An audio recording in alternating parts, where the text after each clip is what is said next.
할머니의 진짜 정체를 알고 난 후 분노했습니다. 할머니, 이런 훌륭한 분을 어떻게 버릴 수 있죠? 할머니는 여전히 자식들을 감쌌습니다. 그래도 내 자식들이야. 이해할 수 있어. 아니에요, 할머니. 이건 이해할 수 있는 일이 아닙니다. 동욱은 마음을 굳혔습니다. 할머니를 버린 가족들에게 정당한 대가를 치르게 하겠다고. 그는 자신의 회사 법무팀을 동원했습니다. 김영희 할머니의 재산 현황을 모두 파악해 주세요. 네, 대표님. 며칠 후 보고가 올라왔습니다. 할머니의 재산은 현재 약 80억 원 정도로 추정됩니다. 80억? 네, 과거 사업체 매각 대금과 부동산, 그리고 30년간의 투자 수익까지 합치면. 동욱은 놀랐습니다. 할머니가 생각보다 훨씬 많은 재산을 가지고 있었던 것이에요. 그런데 대표님, 이상한 움직임이 포착됐습니다. 어떤 움직임이죠? 할머니의 아들과 며느리가 재산 관리를 위한 법적 절차를 밟고 있습니다.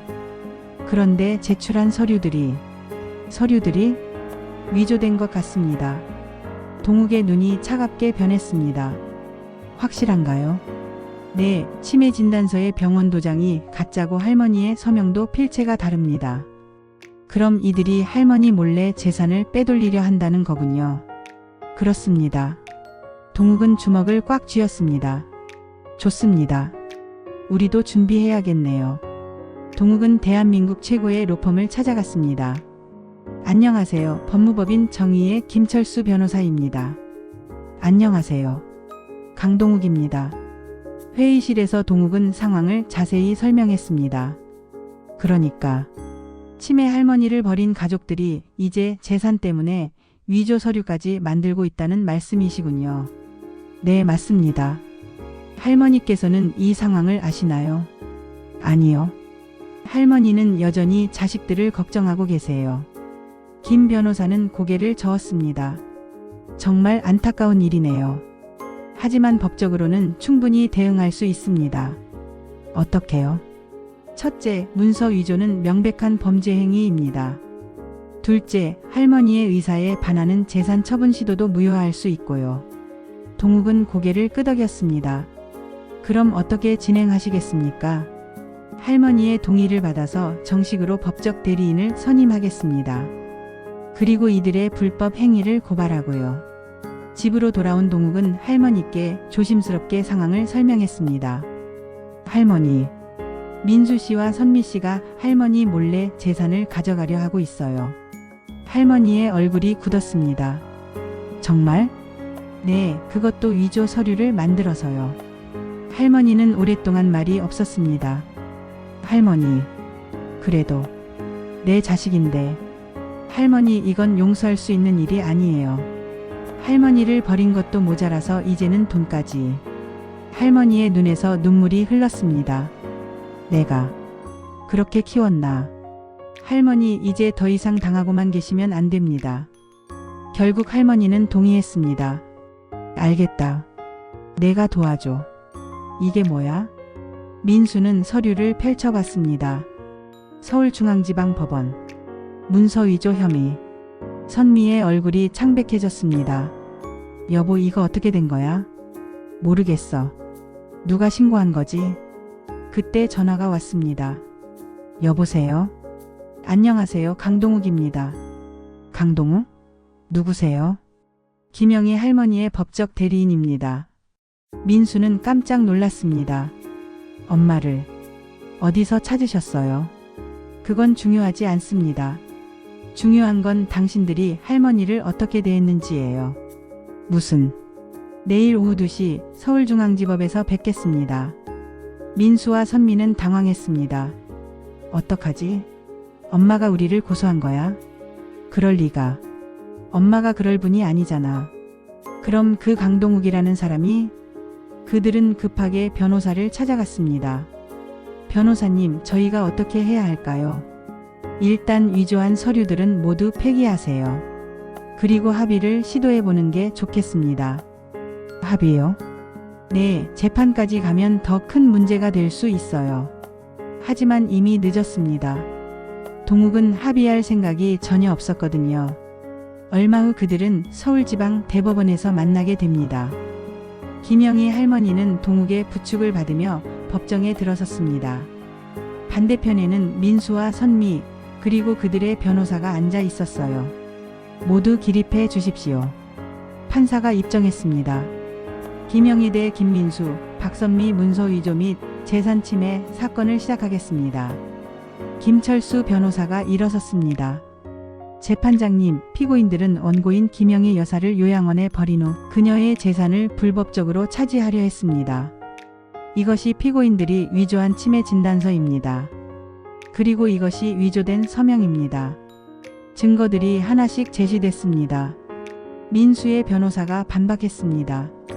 재판장님, 저희 의뢰인들은 어머니의 침해로 인해 어쩔 수 없이 위조를 했다는 말입니까? 판사의 날카로운 질문에 민수의 변호사는 말문이 막혔습니다. 그때 김철수 변호사가 폭탄 선언을 했습니다. 재판장님, 김영희 여사의 진짜 정체를 밝히고 싶습니다. 김영희 여사는 1980년대 건설업계의 전설로 불리던 분입니다. 대형 스크린에 옛날 신문 기사들이 나타났습니다. 여성 최초 건설업체 대표. 불굴의 의지로 일군 사업 제고. 방청석이 술렁였습니다. 민수와 선미의 얼굴은 창백해졌어요. 이런 훌륭한 어머니를 버린 것도 모자라서 이제는 그분의 재산까지 빼앗으려 했습니다. 김철수 변호사의 목소리가 법정에 울렸습니다. 김영희 여사, 증언석으로 나오십시오. 할머니는 떨리는 다리로 증언석에 섰습니다. 성함과 나이를 말씀해 주세요. 김영희 76세입니다. 피고인들과는 어떤 관계입니까? 제 아들과 며느리입니다. 할머니의 목소리가 떨렸습니다. 이들이 당신을 어떻게 대했는지 말씀해 주세요. 할머니는 오랫동안 망설였습니다. 그리고 천천히 입을 열었어요.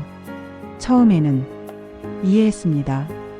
치매에 걸린 늙은 어머니를 돌보는 게 힘들다는 것도. 하지만 요양원에 보낸 후에는 한 번도 안부를 묻지 않았습니다. 그리고 지금은 제 재산을 노리고 있습니다. 위조 서류까지 만들면서. 할머니는 민수와 선미를 바라봤습니다. 나는 평생을 너희를 위해 살았다. 사업도 포기하고 꿈도 포기하고. 민수가 일어섰습니다. 엄마, 저희도.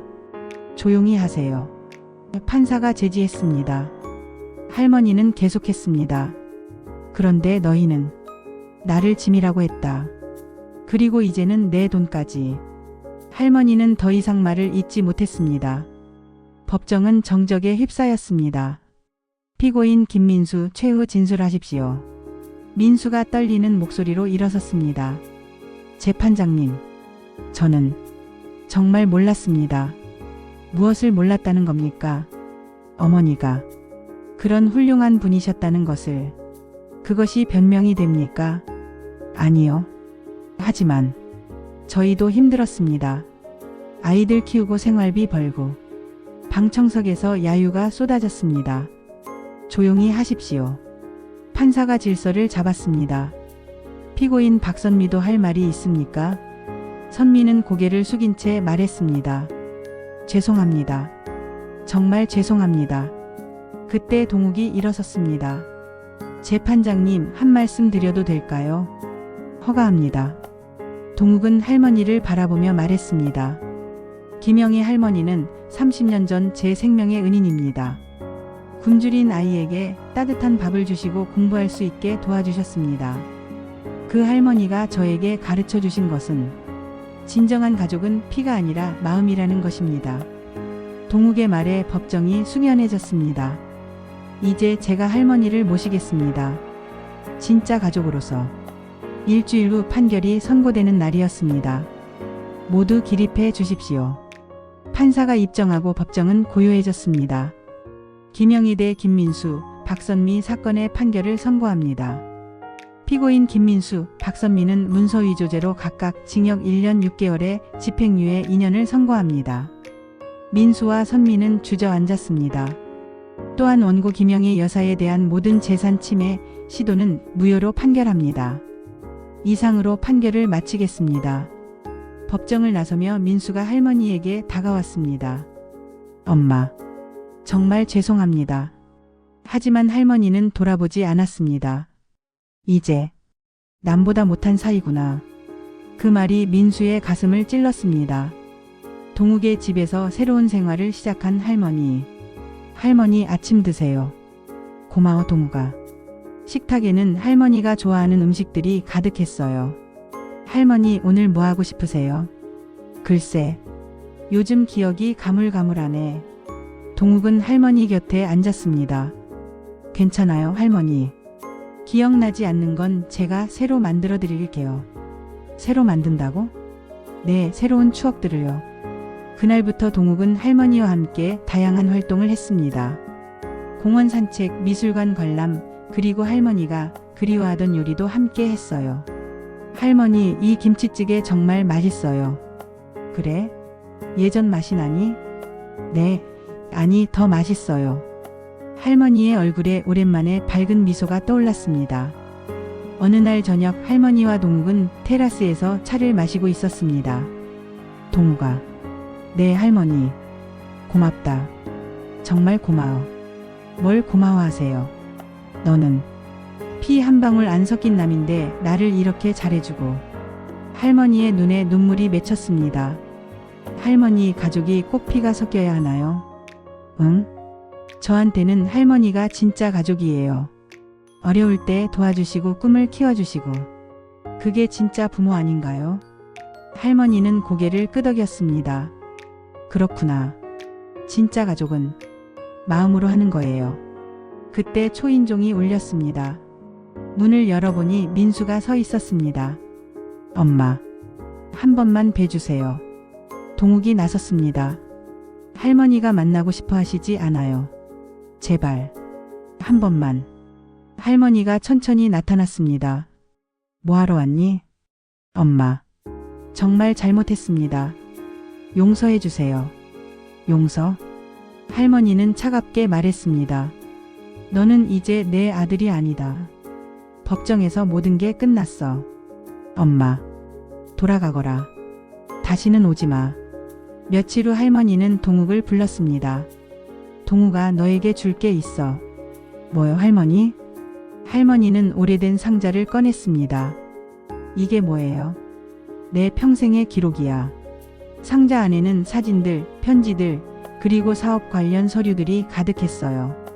할머니, 이제 이 모든 게 내 거야. 할머니 갑자기 왜 이런 말씀을. 동욱아, 나도 이제 나이가 많아. 언제 어떻게 될지 모르잖니. 할머니는 동욱의 손을 잡았습니다. 내 재산 모두 내게 물려주고 싶어. 할머니, 그런 건 생각하지 마세요. 아니야. 이미 결정했어. 변호사한테도 얘기했고. 동욱은 당황했습니다. 하지만 할머니 자식들이. 그 애들은 이미 내 자식이 아니야. 진짜 내 자식은 너란다. 할머니는 동욱과 함께 요양원을 찾았습니다. 하지만 이번에는 봉사를 위해서였어요. 안녕하세요, 어르신들. 할머니의 밝은 인사에 어르신들이 고개를 들었습니다. 어머, 영희 씨 아니세요? 맞아요. 안녕하세요. 할머니는 예전에 함께 지냈던 어르신들과 반가운 인사를 나눴어요. 영희 씨는 참 좋겠어요. 효자를 만나서. 효자가 아니라 효손자죠. 할머니가 웃으며 대답했습니다. 동욱은 할머니와 함께 어르신들을 도왔습니다. 편지를 대신 써드리고 말벗이 되어드리고. 할머니, 이거 어떻게 하는 건가요? 한 할아버지가 스마트폰을 들고 있었어요. 아, 그건 제가 도와드릴게요. 동욱은 어르신들에게 스마트폰 사용법을 가르쳐 드렸습니다. 진짜 되네. 고맙습니다. 할머니는 그 모습을 보며 뿌듯해했습니다. 역시 우리 동욱이는 착해. 강 대표님, 할머님이. 할머니가 어떻게 됐어요? 갑자기 쓰러지셨어요. 지금 응급실로. 동욱은 모든 일을 던지고 병원으로 달려갔습니다. 할머니. 응급실에서 할머니는 산소 마스크를 쓰고 있었어요. 의사가 나와서 설명했습니다. 심장마비였습니다. 다행히 큰 위험은 넘겼지만. 하지만 연세도 있으시고 치매도 진행되고 있어서 언제든 재발할 수 있어요. 동욱의 마음이 무너졌습니다. 그때 병실 밖에서 낯익은 목소리가 들렸습니다. 엄마 어떻게 됐어요? 민수와 선미가 와 있었습니다. 누가 연락했어요? 병원에서. 보호자 연락처에 저희 번호도 있어서. 동욱은 짜증이 났습니다. 지금 와서 뭐하러? 하지만 할머니가 깨어났습니다. 민수야. 왔구나. 엄마. 민수는 할머니 손을 잡으려 했지만 할머니는 피했습니다. 왜 왔니? 엄마. 정말 죄송해요. 용서해 주세요. 할머니는 오랫동안 민수를 바라봤습니다. 이제 너무 늦었어. 엄마. 나는 이미 죽은 셈 쳐라. 그 말에 민수는 주저앉았습니다. 병원에서 돌아온 할머니는 많이 약해져 있었습니다. 동욱아. 네 할머니. 내가 마지막 부탁이 있어. 무슨 말씀이세요? 할머니 오래오래 사실 거예요. 할머니는 미소를 지었습니다. 고맙지만 나도 알아. 내 몸이 어떤지. 동욱의 눈에 눈물이 맺혔습니다. 할머니, 내가 죽으면 요양원에 내 재산을 기부해줘. 예? 거기 계신 어르신들, 나처럼 자식들에게 버림받은 분들이 많아. 그분들이 편하게 지낼 수 있게. 할머니 그런 말씀 마세요. 그리고 너는 좋은 사람 만나서 가정 꾸려. 내가 못해준 가족의 따뜻함을 만들어가. 할머니는 동욱의 손을 꼭 잡았습니다. 약속해줘. 네, 할머니. 며칠 후 할머니는 놀라운 결정을 내렸습니다.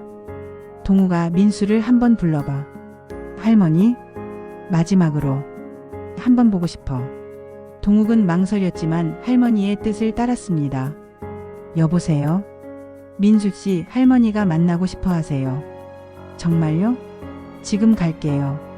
30분 후 민수가 도착했습니다. 엄마, 앉아라. 할머니와 민수는 오랫동안 서로를 바라봤습니다. 민수야. 네, 엄마. 엄마가 너를 잘못 키웠나? 아니에요, 엄마. 제가 잘못했어요. 민수의 눈에서 눈물이 흘렀습니다. 엄마, 정말 죄송해요. 평생 후회하며 살겠어요. 할머니는 천천히 손을 내밀었습니다. 이제 용서해준다. 엄마. 민수는 할머니 품에 안겨 울었습니다. 하지만 할머니가 말을 이었습니다. 내 재산은 동욱이가 가져야 한다. 그 아이가 진짜 내 아들이니까.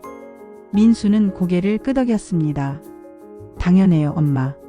제가 자격이 없어요. 그로부터 일주일 후 어느 조용한 아침이었습니다. 할머니는 동욱의 손을 잡고 있었어요. 동욱아, 고마웠어. 할머니, 너를 만난 게 내 인생 최고의 행운이었어. 할머니의 목소리가 점점 작아졌습니다. 할머니 힘내세요. 괜찮아. 이제 편안해. 동욱아, 약속 잊지 마. 네, 할머니. 꼭 지킬게요. 할머니는 마지막 미소를 지었습니다. 좋은 아들. 고마워. 그리고 조용히 눈을 감았습니다. 김영희 할머니는 그렇게 평화롭게 세상을 떠났습니다. 할머니의 장례식 날 놀랍게도 많은 사람들이 찾아왔습니다. 요양원의 어르신들, 과거 사업 동료들, 그리고 할머니가 도움을 준 수많은 사람들. 할머니가 이렇게 많은 분들께 사랑받았다니. 동욱은 놀라웠습니다. 한 할아버지가 다가와서 말했습니다. 영희 씨는 정말 좋은 분이었어요. 요양원에서도 항상 다른 사람들 도와주시고. 또 다른 분이 말했습니다. 30년 전에 저희 가게가 어려웠을 때 도와주신 분이에요. 그 은혜를 잊을 수 없어요. 동욱은 할머니가 얼마나 많은 사람들에게 사랑을 나누었는지 깨달았습니다. 민수도 와서 조문했습니다. 형님, 정말 죄송합니다. 괜찮아요. 할머니도 마지막에는 용서하셨으니까 제가 평생 속죄하며 살겠습니다. 동욱은 고개를 끄덕였습니다. 일주일 후 변호사 사무실에서 유언장이 공개되었습니다. 김영희 여사는 총 재산 80억 원 중 70억 원을 요양원과 고아원에 기부하고 10억 원을 강동욱 씨에게 상속한다고 하셨습니다. 동욱은 놀랐습니다. 10억도 너무 많아요. 그리고 이 편지를 전해달라고 하셨습니다. 편지를 열어보니 할머니의 마지막 메시지가 있었습니다. 사랑하는 동욱아, 너는 내게 세상에서 가장 소중한 선물이었단다. 30년 전 굶주린 아이에게 밥 한 그릇 준 것이 이렇게 큰 사랑으로 돌아올 줄 몰랐어. 진정한 가족은 피가 아니라 마음으로 만들어지는 거야. 너는 그것을 보여준 내 진짜 아들이란다. 이제 너도 좋은 사람 만나서 따뜻한 가정을 만들어 가렴. 그리고 가끔은 요양원 할머니, 할아버지들도 찾아뵙고 도와드려. 사랑한다, 내 아들아. 엄마가. 동욱의 눈에서 눈물이 흘렸습니다. 그로부터 1년 후 동욱은 할머니의 뜻에 따라 영희재단을 설립했습니다. 버려진 노인들과 어려운 아이들을 돕는 재단이었어요. 그리고 동욱은 좋은 사람을 만나 결혼도 했습니다. 부인도 할머니의 뜻을 이어받아 함께 봉사활동을 했어요.